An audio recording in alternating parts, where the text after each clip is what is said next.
आलोक जोशी, जो बात नीरजा जी कह रही, क्या आप उस बात से सहमत हैं? क्या आपको लगता है कि ये एक डाइवर्जनरी टैक्टिक्स थी? क्या ये सरकार पर हमला हो, इसके पहले सरकार ने हमला करके डिफ्लेक्ट कर दिया पूरे मामले को? मतलब इसमें तो कोई शक शुबा नहीं होना चाहिए आशुतोष। अगर आज मान लीजिए ये किस्सा न होता, राहुल गांधी के बारे में चर्चा न हो रही होती, तो फर्ज कीजिए तो आज किस बात पे चर्चा हो रही होती? आज संसद में क्या सवाल उठता? और आज सुबह जब अपोजिशन पार्टीज की बैठक हुई है, मेरे ख्याल से 14 पार्टियों की, जिसमें तय हुआ 16 पार्टियां, 16 पार्टियों ने मिलकर अगर ये तय किया कि हम हिंडनबर्ग अडानी मसले पर संसद में सवाल उठाएंगे और उस पर जांच की मांग कर रहा है अपोजिशन लगातार। और ये मेरा ख्याल है कि ये समझ में आ रहा है सरकार को कि अगर इस किस्से में जांच हो गई तो फिर क्या होगा।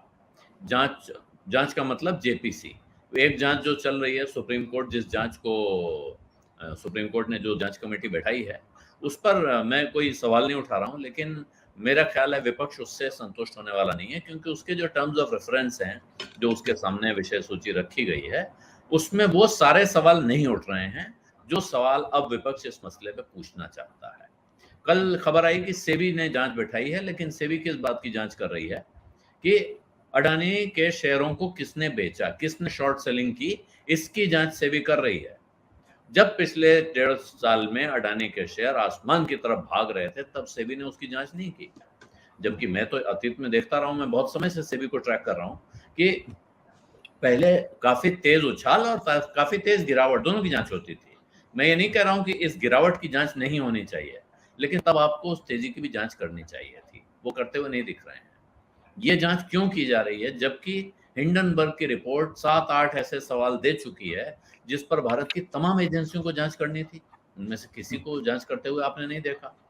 और सरकार की तरफ से एक नहीं, राजनाथ सिंह, पीयूष गोयल, इधर उत्तर प्रदेश के मुख्यमंत्री योगी जी, तमाम लोग, प्रज्ञा ठाकुर, कि राहुल गांधी को देश निकाला दे देना चाहिए, उन तो वो इस हद तक पहुंच गई। ये सारे लोग, ऐसा नहीं है कि ये स्वतः स्फूर्त प्रतिक्रिया अलग अलग जगह से हो रही है, ये well coordinated, well oiled machine का नमूना है। ये तय किया गया है कि हिंडनबर्ग का सवाल उठ न सके संसद में, उस पर चर्चा ना हो, उस पर बहस की नौबत ही ना आए।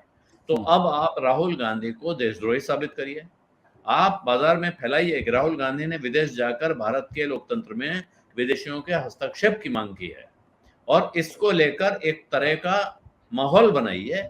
और वो ये खूब कसके चल रहा है। देखिए राहुल गांधी ने क्या कहा, कहां 3 आयोजन थे, वो कितने लोगों ने सुना है मैं नहीं जानता हूं। जिन लोगों ने सुना है, फिर आप उनसे पूछिए कि राहुल गांधी ने वहां क्या कहा था और उसमें क्या काबिल एतराज बात थी। लेकिन ये सवाल कोई पूछ नहीं रहा है, सवाल चल रहा है पॉलिटिक्स पे कि हम हवा उड़ा देंगे, राहुल गांधी ने ये कह दिया और बहुत खराब बात कही है, तो बिल्कुल विदेश में जाके देश को बदनाम कर रहे हैं। इसका जवाब भी कांग्रेस पार्टी जो दे रही है वो ये है कि साहब मोदी जी ने भी ऐसा ऐसा कहा था। अब इसका मतलब नहीं है, आपको अपने तर्कों पर, अपने सवालों पर अड़े रहना चाहिए, बजाय ये कहने के कि मोदी जी ऐसा कहते थे। मोदी जी कहते थे तो उनको हक था भाई वो कहने का, जैसे आज राहुल गांधी को हक है। तो आप ये पुराने उदाहरण मत दीजिए कि मोदी जी ये कहते थे। आप ये बताइए कि राहुल गांधी ने ये कहा, क्यों कहा, किससे कहा, और जो चीजें उन्होंने कही हैं उन्हीं सवालों को बार बार उठाना सबसे अच्छा तरीका होता, बजाय इसके कि आप जवाब में डिफेंसिव पे आ जाएं।